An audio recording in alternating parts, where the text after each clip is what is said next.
What's up, guys? So some of you might know that I'm part of a pretty cool project called Spectre Status. It's a fan-made reimagining, reinterpretation of Mass Effect. Right now we're on Mass Effect 1. It was created by Simon Genius 1, that's his username. So for those of you that didn't know, there's a little brief explanation of what this is. I voice Ashley Williams. Simon thought that I had a pretty similar voice to Ashley. I try my best, so hopefully I do her some justice. And what I've been doing is every time he releases a chapter, I do a little reaction to Spectre Status. I've done one for chapter 1 and 2. I'll put the links here in annotations and as well in the description. So please make sure to check those out, as well as this one. Please check out the original, because I am going to be, this is like a reaction, this is a commentary. So I'm going to be pausing it, and it's going to be most likely a little bit smaller. I don't know if you guys saw that in my hand. I don't know why I have Anakin Skywalker in my hand. You could either watch the original, the actual chapter 3 of Spectre Status first, or you could watch it after this. Whatever you would like to do, that's all good. Please share the original on Twitter, on Facebook, wherever you want, so that this could get more recognized, because he's putting a lot of effort into it. He can't find a lot of animators. He had to do a lot of animation himself.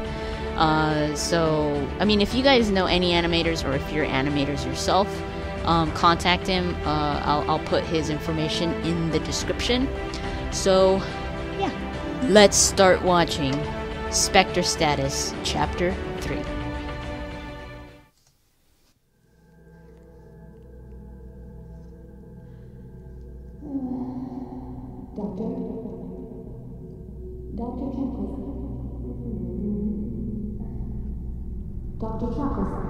I think she's waking up.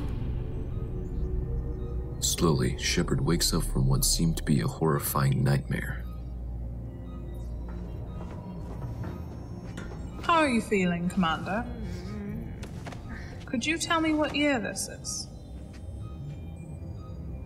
It's July 23rd, 2183. I'm Commander Shepard of the Alliance Navy, graduate of N7, currently assigned to the SSV Normandy as its XO, and this is the ship's sickbay. That's the pilot, Jeff Moreau, also known as Joker. This is Dr. Liara Tassoni, and you are Dr. Karen Chakwas, the ship's medical officer. Oh yeah, and our current president is Casey Hudson. So, going? You've clearly been to way too many sick bays, Commander. Well, welcome back, Commander. You had us worried there. But today is not the 23rd, so not a perfect score. What? You were out for 2 days, Commander. You didn't know if you were going to wake up. But I feel fine. You are not injured physically, but I'm worried about these EEG readings. Pattern shows abnormal beta waves, and with extended periods of REM sleep, this would suggest intense dreaming. What did you dream about? I'm not sure. I saw machines, death, destruction. Makes no sense. Okay, I'm gonna pause the video just for a second, because I let me just say props to the animation, because it looks so cool. I mean, as like cartoony as it is, I think the previous one, he hadn't animated the mouths. I can't remember, but I think he's going back to that. It's been a while since he released this, since part 2, since chapter 2. So I could see all the work put into it. I love the animation. A lot of people have been giving props to the girl that does Liara. I can't think of her name right now, but I'll put her on here. Amazing job. Such a good voice. Such a good interpretation of Liara's voice. But yeah, I just had to say that, because that's what I was thinking. Right? I was like, man, this looks so cool.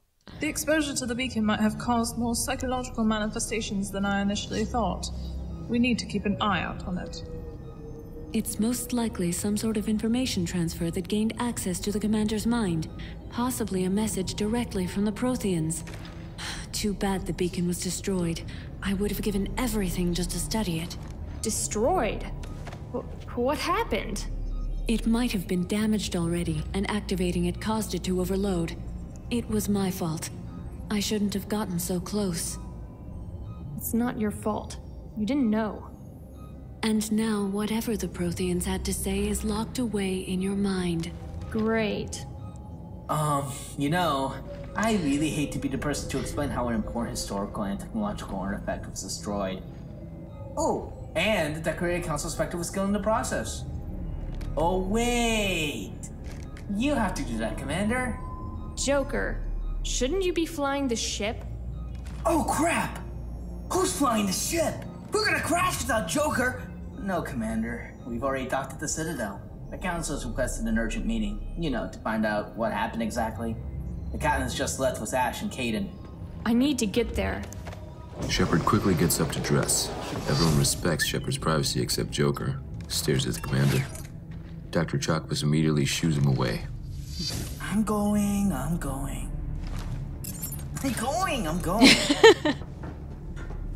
Where are they meeting?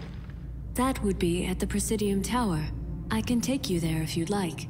I'd appreciate that. Why didn't you go there with the others?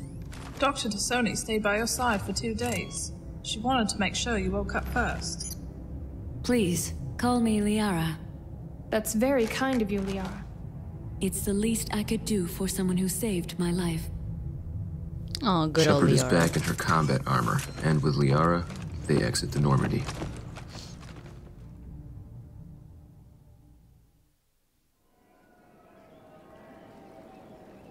It's the first time Shepard's been to the capital of the galaxy. She can't help but marvel in the splendor of its beauty and grace. So many different species go on about their own business. This must be your first time here. You know, my people were the first to discover the Citadel.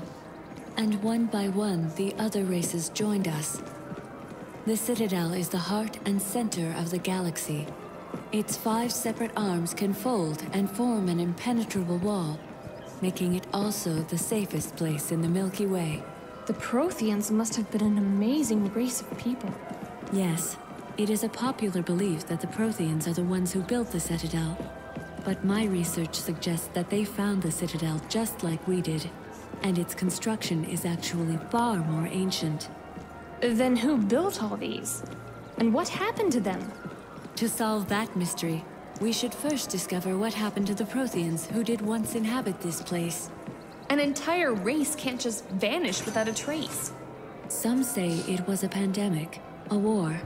Others say the Protheans migrated to another galaxy. I've dedicated my life to finding these traces. Understanding what happened to them is the very reason I became an archaeologist. The Alliance is lucky to have you as our expert. That's nice of you to say. But actually, I'm considered far too young in my field to be worthy of the Eden Prime project. The Alliance could not get in touch with the more experienced scholars, and so they had no choice but to recruit me. What happened to the others? It's rumored that some of them went missing. Quite strange, don't you think? But for me, those couple of days were exhilarating. Figuring out the architecture of the ruins, locating the beacon and salvaging it in one piece. But then, it got far too exciting for my liking when the Geth showed up. I never imagined the life of an archaeologist could be so dangerous. Dr. Liara Tassoni in Raiders of the Lost Prothean Ark. I can see the poster already. I don't understand. It's a reference to a classic movie of ours. I'll show it to you sometime. Oh, all right. You That like cab it, will take us Liara. right to the Presidium. Liara runs off to hail the cab, while Shepard uses this opportunity to radio Joker. Joker, run a search on leading Prothean experts and pull up anything suspicious. What do you expect to find, Commander? Just do it, Joker. Report back as soon as you can. Aye, Commander. Shepard gets in the cab with Liara and heads for the Presidium Tower.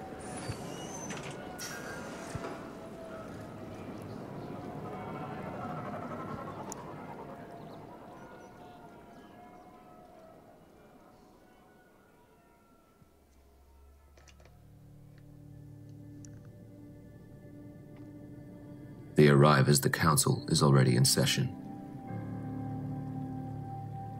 If you insist, Ambassador, I will call upon the Spectre. I believe he's here on the station. Ah, Commander Shepard. I can see you are up on your feet. Sadly, the same cannot be said for Spectre Nihilus. They look so He was one of our best. cute. I'm sorry for your loss, Counselor. Dr. Tassoni, we've read everyone's report, including yours. Is there anything you'd like to add? No, Counselor. Then that just leaves you, Commander. I would like to hear what happened on Eden Prime, from your perspective. Yes, Nihilus was sent to accompany you to recover the Prothean artifact and evaluate your worthiness as a potential Spectre. How is it that you ended up getting him killed and the beacon destroyed? You know that's not fair. The Geth attacked. No one would have expected that. Man, the voice acting in this, ugh, it's so good. These people, Simon got some really good people to do the voice acting. My God. I know, the person that does David Anderson, he's so good at imitating Mass Effect voices. He doesn't just do Anderson, he does so many different voices. He's really good. I think he's doing Rex in this one as well. And he's perfect at all of them. He has a YouTube channel as well. It used to be Mass Effect Deception. I think that's what it was called, because he does audiobooks. And he does all the voices, which is really cool. But I think he changed his username. But I'll put his information as well, because he's freaking awesome at what he does. Everybody here that's doing the voices, my God. The guy that does the narrator, Broshep, freaking awesome too. I think his name is Ilya. And this is how the Commander deals with unexpected situations. I was up for Spectre status? Sorry, Shepard. I didn't tell you because I didn't want you to overthink it. I just wanted you to do what you normally do, which is get the job done. But none of us anticipated the Geth. Nonetheless, it is clear that the Commander is not Spectre material, unable to react to the unexpected, nor perform under pressure. This is an outrage. It was not a fair assessment. Shepard deserves another chance. With all due respect, Ambassador, Counselors, I believe the bigger issue here is that one of our colonies was attacked and innocent lives were lost. The Commander is right. Our deepest condolences go to the families of those who lost their loved ones in this horrendous attack. Do we know what the Geth wanted with the beacon? We have a team working on it, salvaging the Geth parts to see what they can find. And what about this person, Saren? He was the last person Nihilus spoke of before his transmission ended. Yes. Your crew have mentioned this to us as well. It's highly unlikely that it's the Saren known to us, for Spectre Saren Arterius is one of our most experienced and decorated operatives, and he was not assigned to Eden Prime at the time.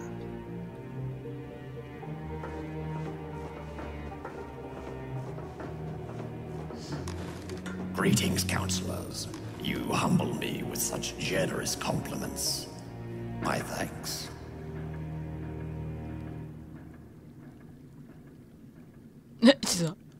I have to mention that, again, I have to reiterate this, because a lot of people will always put it in the comments like, oh, that's wrong, that didn't happen in Mass Effect, it's different. This is his reinterpretation, reimagining of Mass Effect, so things change. He tries to stay as close to lore as possible, but when it comes to the actual story and script and all that, he completely changed it. Or not completely, but it's his reimagining of it. Oh, Saren is actually here. This is going to be interesting. Don't even get me started on that. What's wrong, Commander? Nothing is wrong. What's wrong with you? What? Your character is so disrespectful to a superior officer, you know that? It's only with Fenshep. What, you're a misogynist? No, we're just really close because of what happened in Enlisted. Huh? What's that? Haven't you seen it? It's the prequel story to Spectre Status. Prequel? No. Yeah, Caden, my character, and Fenshep all went to basic training together. In fact, I was one of the key inspirations for turning her into such a badass. You, an inspiration for badass? No, I'm serious. If it wasn't for me, she probably wouldn't have made it. Especially what happened at the end. I really like the end. Sounds kind of gay. Well, it's not. Yeah. Anyway, we are pretty close too, right, Joker? Yeah, I guess. What do you mean you guess? No, we are great. Except... God damn it, Joker, just say it. Well, you know when we go to the bar and you always say you're going to be my wingman? Yeah, because you're a pilot, get it? Yes. But every time we chat up the ladies, you end up going home with them. Like all of them. Oh, yeah, I know. I got game. But I end up going home by myself. With all due respect, Commander, but you never share. Yes, I do. The fat ones don't count. Oh, no, come on, man, that's just so... No, I have a medical condition. A girl with elevated BMI will lead to more fractures. It's a matter of health and safety. Health and safety? Yeah, it's like why you wouldn't want a blowjob from a female fortune. Okay, fine. You can have the anorexic ones next time. Unless she's an Asari. I call dibs on all Asari. Well, that's not fair. Well, you can have Liara. I thought you liked her. Not anymore. Let's just say what happens in Therum stays in Therum. Oh, okay. That's a strange rule. It's definitely over.